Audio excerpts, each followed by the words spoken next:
Hello everyone, welcome back to GK today. So चलिए शुरू करते आज का यानी 27 फरवरी का session. And very very good morning to all of you. So here is our first question. New START treaty which was seen in the news is a treaty between which two countries. So हाल ही में खबरों में रही थी new START treaty, जो कि किन दो देशों के बीच में है। सो आंसर होगा इसका USA and Russia. So USA and Russia के बिटवीन है न्यू स्टार ट्रीटी। क्या है न्यू स्टार ट्रीटी, इसकी बात कर लेते। सो एक्चुअल में ये एक न्यूक्लियर आर्म कंट्रोल पैक्ट है between the US and Russia. So अगर मैं बात करूं एनएसटी यानी न्यूक्लियर स्टार ट्रीटी, सो ये है एक न्यूक्लियर आर्म कंट्रोल पैक्ट। किसके बिटवीन? यूएसए एंड रशिया के बिटवीन। ठीक है, कब आया था ये? तो ये साइन हुआ था 2010 में हुआ था। और 2010 यानी जब थे यूएस के जो जो प्रेसिडेंट थे कौन? Barack Obama. और रशिया के प्रेसिडेंट थे कौन? Dmitry Medvedev. सो इनके बिटवीन हुआ था न्यू स्टार ट्रीटी, जो कि न्यूक्लियर आर्म कंट्रोल पैक्ट है। सो इसमें हुआ क्या था? एक्चुअल में लिमिटिंग हुई थी। किसकी लिमिटिंग हुई थी? So the limiting the number of deployed nuclear warheads, missiles and bombers. So nuclear जो वेपन्स है, मिसाइल्स है, बॉम्बर्स है, उनके डिप्लॉयमेंट को लिमिट कर दिया गया था इस ट्रीटी के तहत। ठीक है, और अप्रोक्स जो लिमिटेशन थी वो 1550 थी। किसके लिए? डिप्लॉयड न्यूक्लियर वॉरहेड्स के लिए। और 700 था किसके लिए? तैनात करने के लिए क्या? Diploid missiles. ये लिमिट थी दोनों कंट्रीज के बिटवीन कि 1550 करेंगे डिप्लॉय क्या? Nuclear warheads, and 700 deployed missiles and bombers.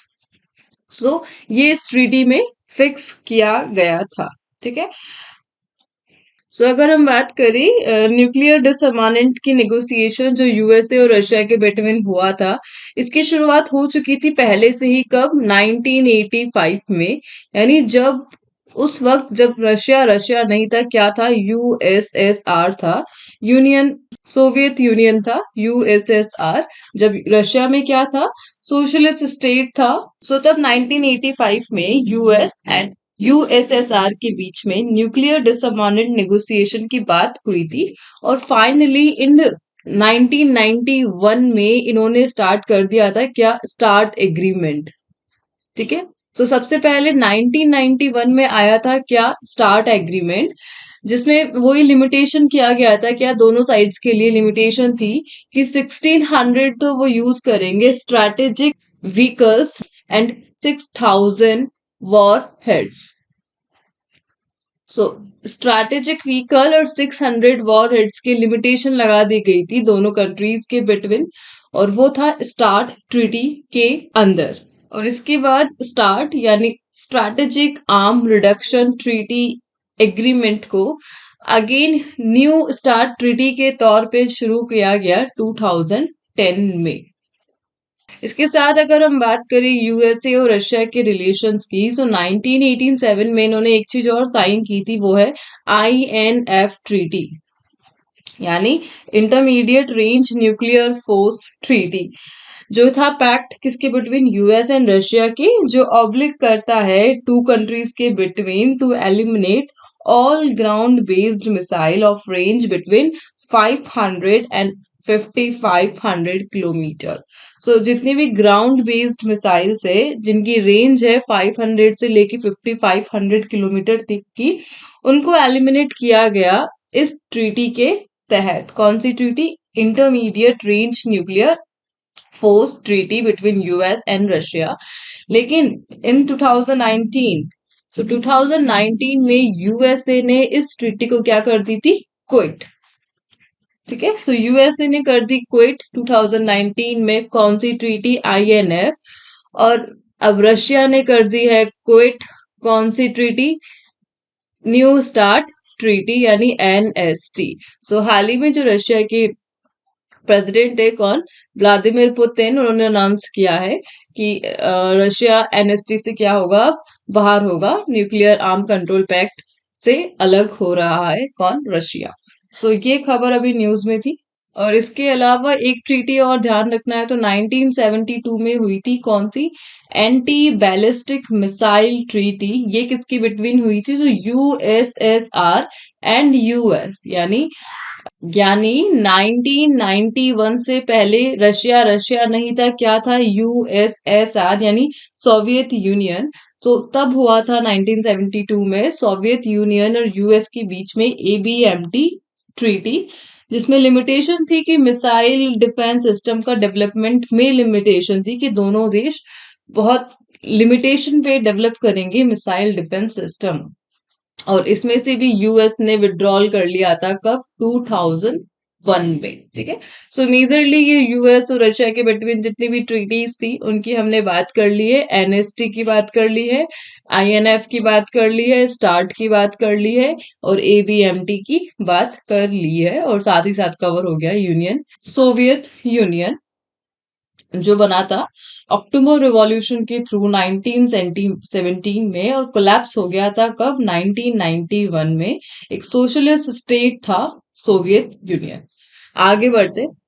So next question है, the Mukaab is a new development project associated with which country? So the Mukaab जो कि एक नया डेवलपमेंट प्रोजेक्ट है, ग्रैंड डेवलपमेंट प्रोजेक्ट बोलेंगे, associated with which country? So ये है Saudi Arabia से रिलेटेड है। सो सऊदी अरेबिया डेवलप करेगा एक लार्जेस्ट इनर सिटी, कहाँ पर? खुद की कैपिटल रियाद में।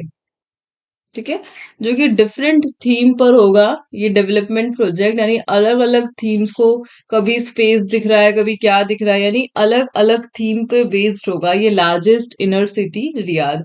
तो इस स्कीम के तहत जो सऊदी अरेबिया है वो ट्राई कर रहा है क्या? टूरिस्ट स्पॉट्स को इंक्रीज करना in Saudi Arabia. Of course Saudi Arabia करेगा, क्योंकि सऊदी अरेबिया अभी किस चीज के लिए सबसे टॉप पर है? ऑयल के लिए। लेकिन सऊदी अरेबिया को पता है कि इन फ्यूचर ऑयल टिकने वाला नहीं है। कौन आने वाला है? हाइड्रोजन, इथेनॉल, ये सब इसको रिप्लेस करने वाले। सो अलग सेक्टर में इन्वेस्ट कर रहा है सऊदी अरेबिया। सो टूरिज्म को सपोर्ट करने के लिए, टूरिज्म इंडस्ट्री को डेवलप करने के लिए उसने ये एक नया द मुकाब डेवलपमेंट प्रोजेक्ट को स्टार्ट करने की घोषणा करी है।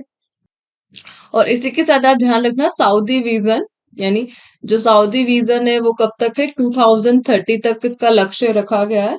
और सऊदी अरेबिया यानी 2023 में कतर में होने वाला है क्या? Asian football cup. ठीक है, एक ये पॉइंट और ध्यान रख लेना कि जो एशियन फुटबॉल कप है वो कहाँ पर होगा? कतर में होगा। और कब? 2023 में। इसकी कैपिटल कौन है? दोहा। आगे बढ़ते। नेक्स्ट क्वेश्चन है, ULTRASAT is the first telescope mission of which country? So ULTRASAT ये किस देश का पहला टेलीस्कोप मिशन है? सो आंसर होगा इसका इजराइल। सो इजराइल का फर्स्ट टेलीस्कोप मिशन है जो कि डेवलप किया जा रहा है partnership between NASA and Israel space agency, यानी आईएसए और नासा के बिटवीन एक पार्टनरशिप के तहत बनाया जा रहा है इजराइल का फर्स्ट टेलीस्कोप मिशन। एक्चुअल में ये क्या होगा इस मिशन में? सो एक स्पेस मिशन है ये। और एम क्या है इसका? एम है इसका to study short duration space event, यानी स्पेस में हो रहे शॉर्ट टाइम के स्पेस इवेंट को कवर करने के लिए ये मिशन लॉन्च किया गया है। Space small event just like supernova, merging of neutral stars etcetera. So इस टाइप के स्पेस इवेंट्स को स्टडी करने के लिए इस मिशन को लाया गया है, टेलीस्कोप मिशन। और 2026 तक जो इजराइल है इसको लॉन्च कर देगा किस में? जियो स्टेशनरी ऑर्बिट में। जियो। आगे बढ़ते। सो नेक्स्ट क्वेश्चन है, when is the international mother language day 2023 observe? So कब मनाया जाता है international mother language day? So ये हर साल सेलिब्रेट किया जाता है कब? 21 फरवरी को। क्यों मनाया जाता है? To promote linguistic and cultural diversity, अलग अलग लैंग्वेजेस के प्रमोट करने के लिए, और जो कल्चरल डाइवर्सिटी है उसको प्रमोट करने के लिए मनाया जाता है इंटरनेशनल मदर लैंग्वेज डे 2023। और इसकी जो थीम थी वो ध्यान रख लेना, इसकी जो थीम थी वो है multi linguistic education, a necessity to transform education। ये इसकी थीम रही थी। और इसी के साथ ध्यान रखना, यूनाइटेड नेशन ने 2008 को अनाउंस किया था क्या, इंटरनेशनल ईयर ऑफ लैंग्वेज। और अभी प्रेजेंट में 2023 ये कौन सा ईयर है, सो ये है इंटरनेशनल ईयर ऑफ मिलेट। अब यहाँ पे डेज की बात हो रही है तो हम डेज का रिवीजन कर लेते। सो 2 फरवरी को हमने बनाया था क्या, वेटलैंड डे, यानी वर्ल्ड वेटलैंड डे हमने बनाया था 2 फरवरी को, जिसकी थीम थी it's time for wetland restoration. 4 फरवरी को हमने बनाया था क्या, वर्ल्ड कैंसर डे बनाया था। 7 फरवरी को हमने बनाया था क्या, सेफर इंटरनेट डे। और 10 फरवरी को हमने मनाया था वर्ल्ड पल्सेस डे। 11 फरवरी को मनाया था इंटरनेशनल वुमेन्स साइंस डे। 12 फरवरी को मनाया था नेशनल प्रोडक्टिविटी डे। 13 फरवरी को मनाया था वर्ल्ड रेडियो डे। एंड 13 फरवरी को इसी के साथ हमने मनाया था क्या, नेशनल वुमेन्स डे। किसके लिए, सरोजनी नायडू की। और किसके लिए मनाया जाता है, सरोजनी नायडू। 15 फरवरी को हमने मनाया इंटरनेशनल चाइल्डहुड कैंसर डे। और अब 21 फरवरी को मनाया जा रहा है क्या, इंटरनेशनल मदर लैंग्वेज डे 23। ठीक है, आगे बढ़ते। सो नेक्स्ट क्वेश्चन है, who had launch the inaugural edition of Sansad Ratna award. So किसने संसद रत्न अवार्ड का इनॉग्रल एडिशन को लॉन्च किया था। So launched by APJ Abdul Kalam, missile man of India, APJ Abdul Kalam. So Sansad जो रत्न अवार्ड है वो इनिशिएटिव था अब्दुल कलाम जी का, जो कि किस चीज के लिए था ये इनिशिएटिव, सो रिकॉग्नाइज करने के लिए क्या, outstanding performance of members of parliament, यानी जो एमपी है इंडिया के, उनकी परफॉर्मेंस को एनालिसिस करने के लिए इस अवार्ड को स्टार्ट किया गया। पार्लियामेंट के मेंबर्स को दिया जाता है, यानी लोकसभा और राज्यसभा। और किसका आइडिया था, ये एपीजे अब्दुल कलाम का था। सो ये इनिशिएटिव है to encourage MPs to be more active, responsible and accountable. So MPs के लिए, उनको encourage करने के लिए, मोटिवेट करने के लिए इस इनिशिएटिव को स्टार्ट किया गया था। जिसकी मुझे भी अभी बहुत ज्यादा जरूरत है, क्या, रिस्पॉन्सिबिलिटी, अकाउंटेबल एंड एक्टिव। आगे देखते हैं। सो नेक्स्ट क्वेश्चन है, Kalpitiya is a coastal town located in which country? So Kalpitiya जो कि कोस्टल टाउन था, किस कंट्री में लोकेटेड है, श्रीलंका में है। सो ये न्यूज में क्यों है, सो एक्चुअल में न्यूज में इसलिए क्योंकि क्या हुई है यहाँ पर, वेल स्ट्रैंडिंग। वेल स्ट्रैंडिंग क्या होता है, जिसको अपन ब्लीचिंग भी बोलते हैं, आल्सो नोन एज ब्लीचिंग। एक ट्रैजिक फिनोमेना है जो तब होता है जब जो वेल्स है और अदर जो सेटिशियंस है वो क्या बन जाती है, स्ट्रेंडेड बन जाती है। स्ट्रैंडेड यानी फंसी हुई बोल देंगे, यानी अपने पाथ से भटक जाती है और लैंड पे आके फंस जाती है, यानी stranded on land and are unable to return to the ocean. और ओशन पे दोबारा लौट नहीं पाती, कौन, वेल्स। यानी जब वो लैंड पे फंस जाती है, और डिफरेंट फैक्टर्स है इसके लिए, ह्यूमन एक्टिविटीज बोल सकते हैं, वेल्स में जो इलनेस है, और इनका जो नेविगेशन सिस्टम है वेल्स का, उसमें डिफेक्ट के कारण, जो कि किसके कारण होता है, नॉइज के कारण, नॉइज पॉल्यूशन के कारण। तो ये काफी फैक्टर्स है जो कि रिस्पॉन्सिबल है किसके लिए, वेल स्ट्रैंडिंग के लिए।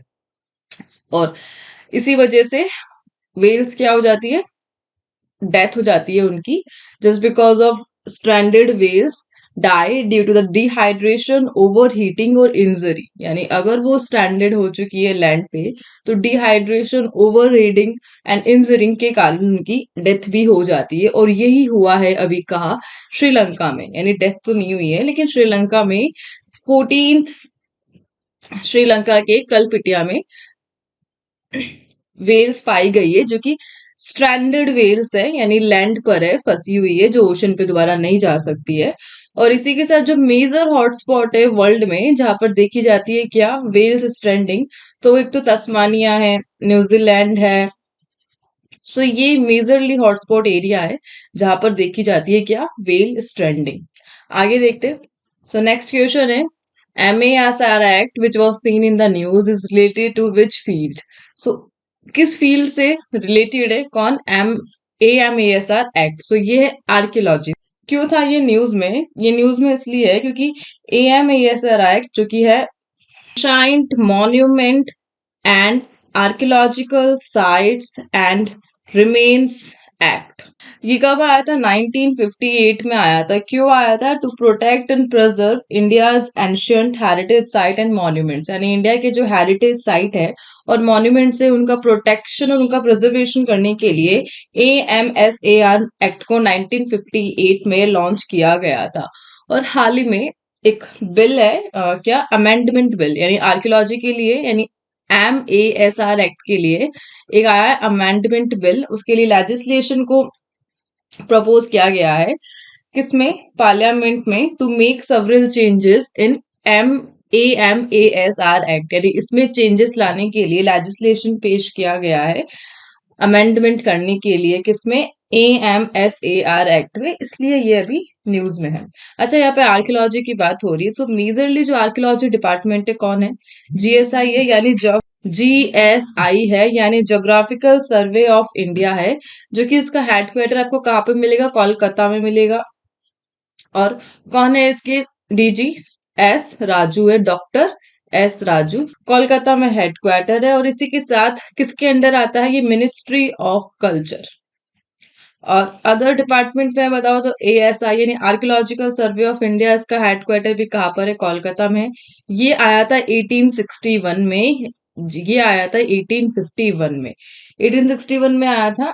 ठीक है। और एक आप ध्यान रखना, survey of India, survey of India mapping agency है, इसका हेडक्वार्टर देहरादून में है। ये पहले से ही थी 1767 में, और ये आती है किसके अंडर? डॉक्टर जितेंद्र सिंह के अंडर आती है। अब बताइए डॉक्टर जितेंद्र सिंह के पास कौन सी मिनिस्ट्री है? सो वही मिनिस्ट्री का कनेक्शन है सर्वे ऑफ इंडिया के साथ। ठीक है। So that's all for today. I hope you have like the session. कैसा लगा सेशन कमेंट करके बताइए, और कल फिर से मिलते हैं इसी टाइम एक नई सेशन के साथ। Thank you so much.